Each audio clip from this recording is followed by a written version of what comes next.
Thank you for having me. A few words about me. Next slide, please, Dr. Chang.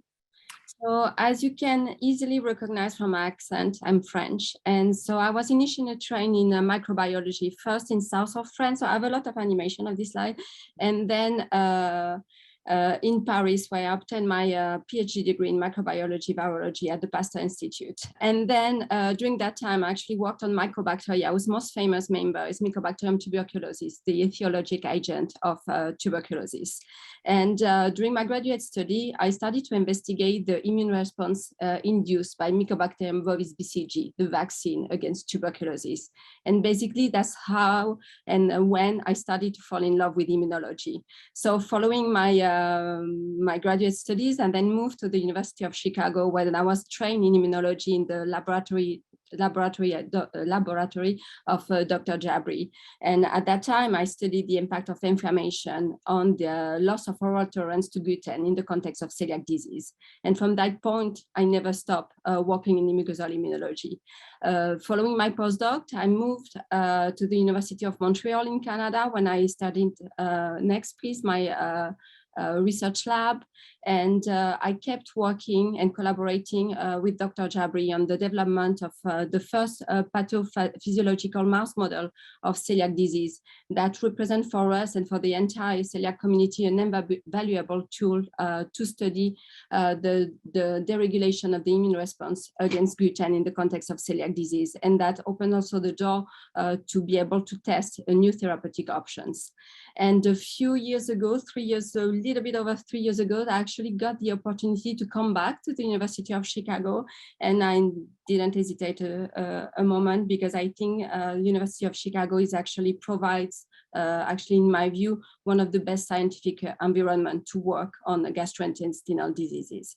So what do I do? Next slide, please. So it is well acknowledged in the context of inflammatory bowel disease and celiac disease that T cells, or the so-called T lymphocytes, are actually the pivotal cells that play a role for the pathogenesis, contributing to the induction of the inflammation and to deleterious reaction that lead to tissue damage. However, recent observation with the detection of high amount of the so-called B lymphocyte that you can see on these slides in the mucosa of IBD, of inflammatory bowel disease and celiac disease patients, suggest that those B lymphocytes, or B cells as we call them, could also be instrumental in orchestrating intestinal immune response in this patient. And understanding the role of these B cells, B lymphocytes, is actually the focus of my research. So what are these B cells? So you see on the first row, you all know them because of the ongoing pandemics. You all know that the primary role of B cells is actually to become antibody-producing cells. And you know that these antibodies are key to neutralize viral particles that try to infect cells of the body and generate infection. However, B cells and plasma cells, the cells that actually can produce antibodies, can also exert additional roles. So the second row that you can see, these B cells and plasma cells can also interact with T cells and promote their activation. Next animation, please.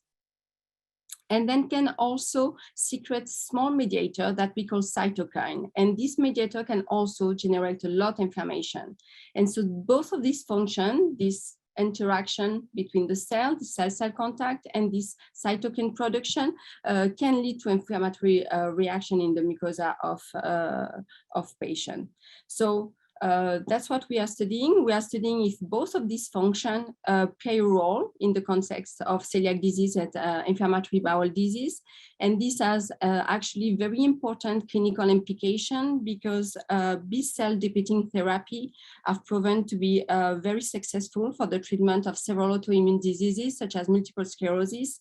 And knowing whether B cells or the antibody secreting cells play a pathogenic role in the mucosa of patients with intestinal inflammatory disease, as well as understanding how we could eliminate those cells within the intestinal tissue, could actually open the door for novel or unappreciated therapeutic option. So that overall the main lines of our research. So thank you for your attention, and thank you for your support.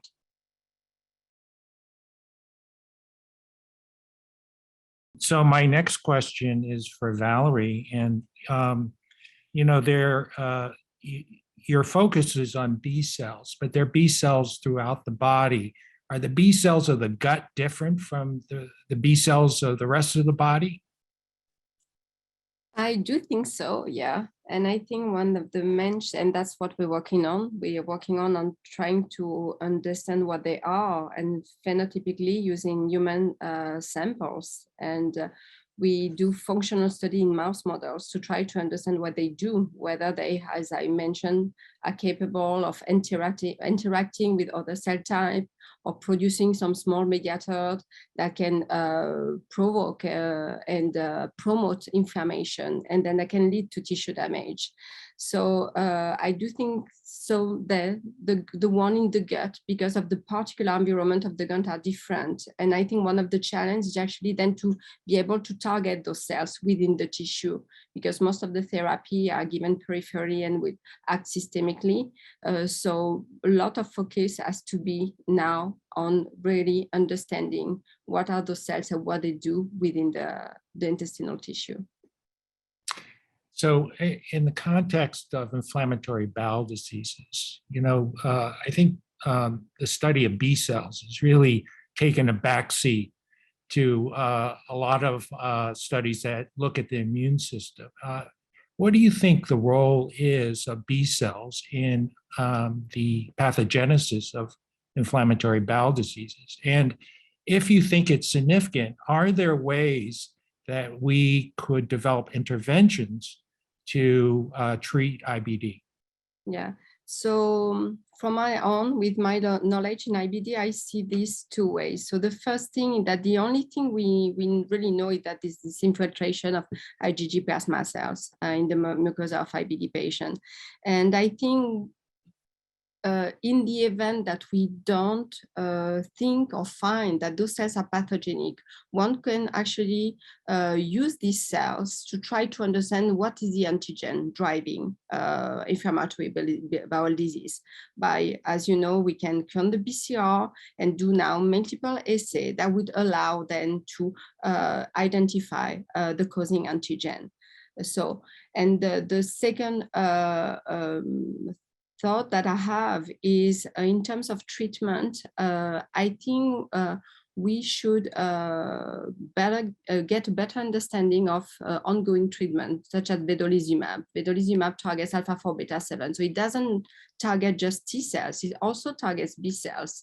And getting a better understanding of not new therapy, but already existing therapeutic agent could be actually also very beneficial to better understand, you know, what are those cells and how we could also leverage this existing therapy for the treatment of patients. So I think there's a lot of things to do in the context of intestinal inflammatory intestinal disorders.